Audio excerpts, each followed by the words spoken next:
Like, how do we know what's a healthy expectation and what's an unhealthy expectation? Right. Okay. So I'm going to I'll answer that question, and I'll deal a little bit with your dating. You brought it up, so I'm going to go there in a minute. Okay. You opened the door, so we just kick the door off the hinges for a minute. Hey, listen, man, we're going to keep it real, Doc. I'm just being real. I'm struggling, bro. I'm making mistakes, you know. And when you say struggle, what does that mean? What define struggle? When I say struggle, bro, without putting my information too much, we can talk offline deeper. But to the world struggle, here's a good one, man. I'm 36, 37 years old. I'm stuck in my ways because I've been by myself for a while. I'm a little selfish. And it's hard for me when I'm dating to take that apart so I can build together, you know? And so for me, it's just hard to find someone that gets it and that I just want to, you know, just change for. But I'm like, but it's like, you know, I hear in the world, Anthony, you're 36, you're 37 years old. I'll be 37 July 1st. That's why I keep saying 37. Right. But, you know, my pastors and my friends, my mentors, and even coworkers, man, you're young, you're successful, you know, you know what you're doing in your life. What's wrong with you? You know, you're single, you know? So I'm like, the expectation is like, dang, I should be married by now. Man. And I'm like, is that a healthy expectation? Because sometimes, bro, I get kind of depressed. I get kind of lonely. I'm like, yo, what's going on?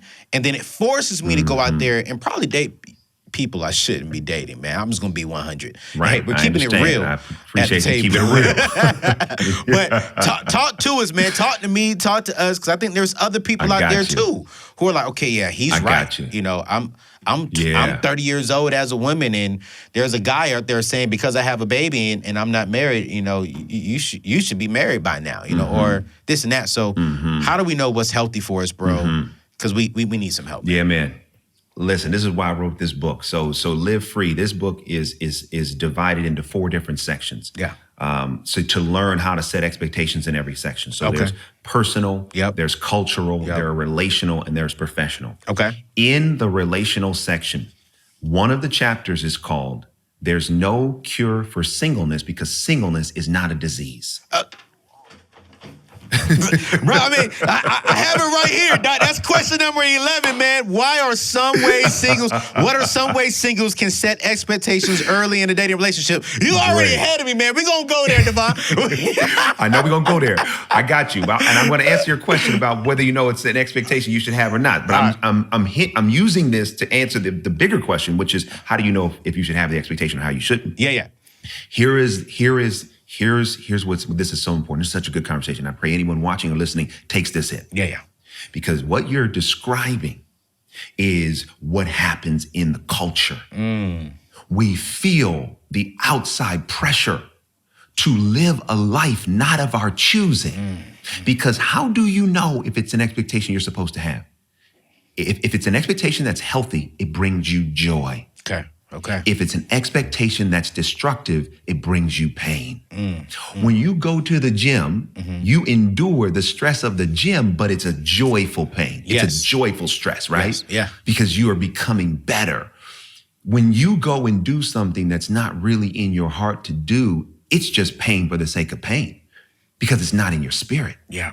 And so when you talk about this idea of everybody saying you're 36, 37, okay, where is it written? Tell me where it's written that by this age, you're supposed to be married. Where is it written? What about just living, being free, experiencing life? And if marriage is supposed to happen, it will happen when you are free. When you freely give, you can freely receive. And that reception will then bring in whoever's supposed to be. Right now, when you're not living free, you can't date right. Because you're not free. You're dating from a motivation based upon somebody else's expectation, not your own. And this is why we have a divorce rate that is so high. So good. Because everybody feels the pressure to rush into something they have no idea what it is. So good. An expectation that if I'm not married, then there's something wrong with me. And I know you're based in Tennessee. Yeah. I've been in Tennessee. I've been in Nashville, right? Yeah. It's like, hey, man, shoot, everybody gets married 18, 19, 20 years old. No disrespect to my Nashville folks. For sure. But you get what I'm saying. It's a culture that values marriage, and there's nothing wrong with it. Yeah. But the reality is that we're all on our own path. Yeah. And we have to resist the temptation to live for someone else and their expectation when it's not the expectation we want to live by. Yeah. Yeah. And so how do you know if it's a good expectation to have? It either brings you joy. It brings you joy. How do you know it's the wrong expectation? It brings you pain. Very simple. If you're navigating, should you do an expectation or should you meet it? And I'm going to say a non-professional expectation because I want to get there because there's a difference when we talk about professional expectations. Yeah. But when we talk about a personal expectation or relational expectation, you got to identify, does it bring me joy or pain? And if it brings you more pain than joy, I would argue that that's an expectation you should not be trying to meet. So let's go back because I've been following you for years, man. We've known of each other for years, and you are a preaching machine. Like you bring the word, and just learning your story and studying your past. You've been preaching since you were 15 years old. So that's right. And inside the book, I know your family was like, "Yo, you need to be a pastor," but you are right. you are. I think you're pastoring, but in a different way. You're in the industry. You're out there in the marketplace. You're creating movies. You're married to an amazing actress. So your life is different. How did you deal with the expectations of your family and peers saying, "Yo, you need to be a pastor," and you went this way? How did you articulate? How did you feel? How did you deal with that personally? Just to be 100 with me, like some people's like, Anthony, that's not your calling to go to Ramsey Solutions. It's not. Yeah. You need to go over here and pastor. You're not going to be welcomed over there in this particular world. That's not your calling. Yeah. And if you step outside of your calling, God's not going to be with you. And I was like, yo. And so that came with me here because I'm like, yo, what's happening? What's happening? So it's like, how do you deal with pushing away other people's expectations when you know where you need to be going? Yeah, it's a great question. You gotta care a whole lot less about what somebody thinks. Yeah. That's because see what happens is when I care too much about somebody else's point of view, there's a temptation to allow their point of view to become my point of view. Ooh. Growing up, when I was, getting clear and revelations that I was supposed to go to Hollywood and, everybody was like, no, you need to go into ministry, or they were like saying, don't go to Hollywood. It's Sodom and Gomorrah. It's the devil's playground, all this type of stuff, right? It's like, no, you can't do it. Here's the reality when you assess it. Okay, so the advice you're giving me about what you think God is doing, have you prayed on it before you gave me that advice? 2, did God consult with you about my creation? Did he actually tell you what I was actually created to do? Yeah. And if he didn't, if you have not prayed on it and he has not consulted you, what makes you so confident that what you're telling me to do is what I actually should do? Yeah. I had to get to the point where I said, I love you. Like, I love my family. I love my church family. I'm from Oakland, California, in my church that I grew up in, Wings of Love, Maranatha Ministries in East Oakland. It's still there today on the corner of 78th and MacArthur. Everyone that said, do not go to Hollywood, go into ministry. I had to say, I love you. I love you enough to do what God has called me to do.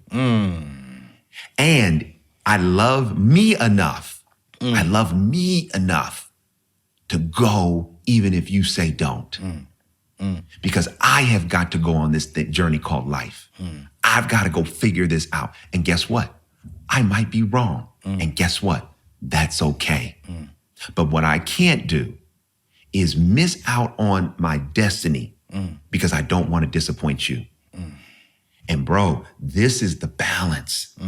Everybody is trying to not disappoint someone. And you know who gets disappointed the most? You. Yeah. When you are trying to please everybody and you yourself are not following the destiny in your heart and the destiny God has revealed to you, the person that you disappoint is yourself. That's facts. And for me, the vision to go to Hollywood was so strong that I said, I've got to go. I might fail, I might mess up, but hey, I got to go figure this out. And so I had to just stay clear of that vision. I had to stay committed to that vision. And I had to put myself in an environment to get evidence and confirmation if that's what I was supposed to do. Yeah. And I would just say to people, look, pray for me. If you don't see it this way, pray for me. But what I can't do, I can't allow then you to be my God. Because if I don't follow God and I follow you, then now you're my God. And if I let you be my God, then I can tell you what, I'm going to go in the opposite direction he created me to go. Yeah. Because the only person that can get me where I'm supposed to be is him. Yeah. And the only way I get there is by listening. Yeah. And by going here instead of this. Yeah. So that's how I did it, man. I just had to tune everybody out. I had to go and see and experience for myself. And this is something else I want to say, which is, I think that it's crazy, man. Look, we were raised in communities of faith, right? And we're part of the community of faith, especially a Christian community of faith. And it's like, this is the crazy thing about our faith. Jesus came to set us free. But then the way we're socialized, we get imprisoned. Yeah.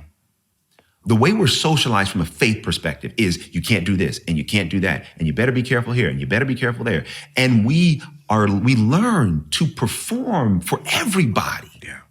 And we're never free.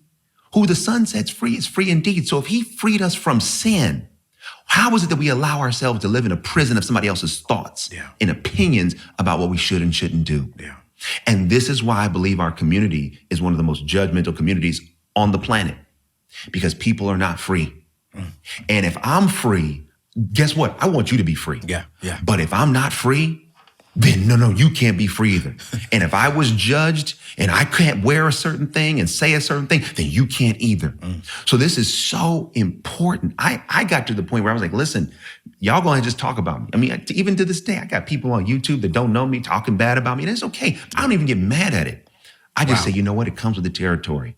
And I'd rather have the freedom to do what God has called me to do, even with the ridicule that sometimes comes with it, than to live a ridicule-free life, but not a free life. Yeah. Man, you're talking good. I want to challenge you all who are watching and listening right now.